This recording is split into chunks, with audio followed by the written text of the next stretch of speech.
thousands of our army and paramilitary forces have lost their lives due to the terrorism that has been perpetrated by our neighboring country called Pakistan. And what happened in Pahalgam on 22nd of April was a ghastly massacre, and this was done by terrorists who I call who are Takfiri terrorists, who rounded up all men, separated the women and children, and shot dead all the men who were there, who had non-Muslim names and who could not pronounce or utter the kalima, and they were shot in their head. So this was the most gruesome massacre which took place in recent history in India. And as a result, subsequently, you know that my government had to reply on the 8th of May, and we had hit 9 headquarters of proscribed terrorist organizations which were proscribed by United Nations. And then subsequently, you know, the developments that took place, the Pakistani DGMO had to call the India DGMO asking for a cessation of all firing. So we want to bring to your notice that Pakistan has been indulging in this terrorism for many years. And there has been many questions that why don't you speak to them? Why don't you talk to them? Now, in recent past, when in Mumbai the famous 26/11 terrorist incident happened, wherein trained terrorists from Pakistan landed up in the financial capital of our country and started massacring people in a railway station. Then they shifted to 5-star hotels, and then they started massacring people over there.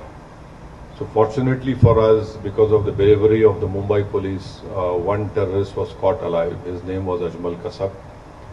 The Indian legal system followed all the due process of law, and Ajmal Kasab was sentenced to death. And Ajmal Kasab revealed many things. Our agencies were capable enough to record the audio conversations which a terrorist group sitting in Pakistan were having with terrorists who were killing Indians in 5-star hotels.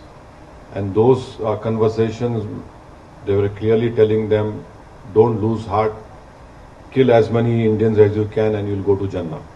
This was the conversations that were recorded.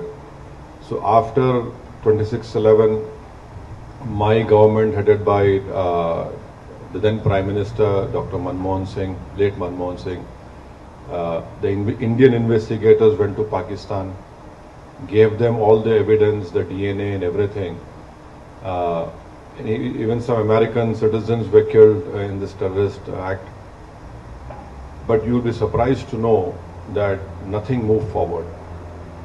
Many times Indian investigators went to Pakistan, Lahore, Islamabad, but nothing moved forward.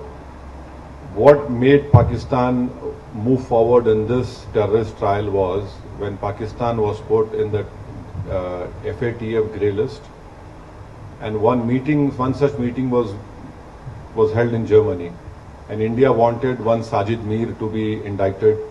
So the Pakistanis cleverly said he's dead.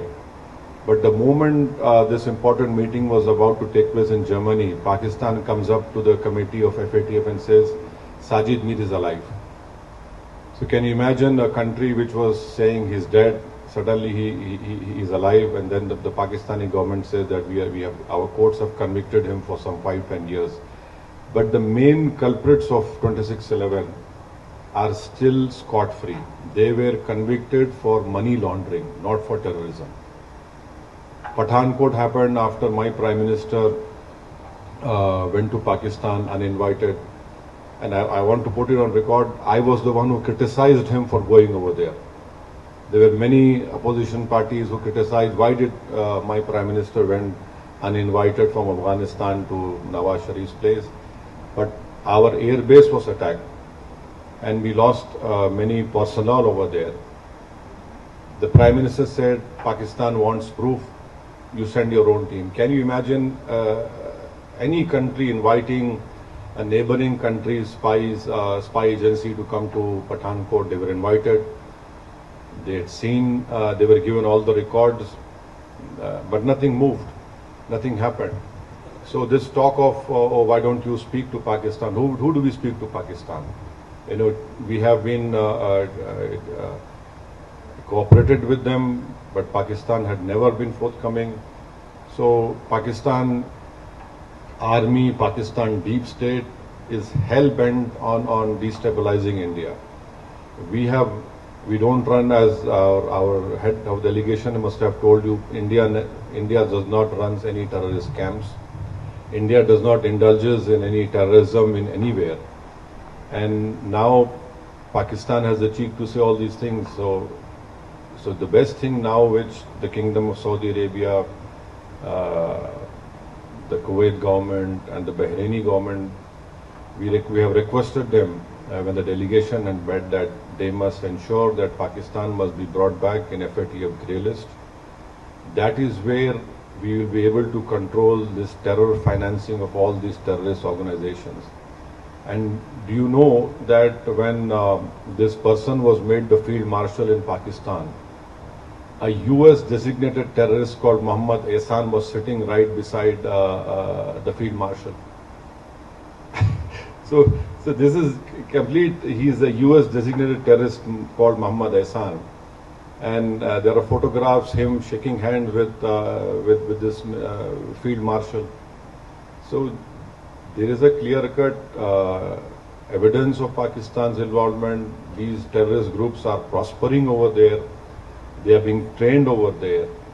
And their whole task is to destabilize India, to create more Hindu-Muslim riots in India.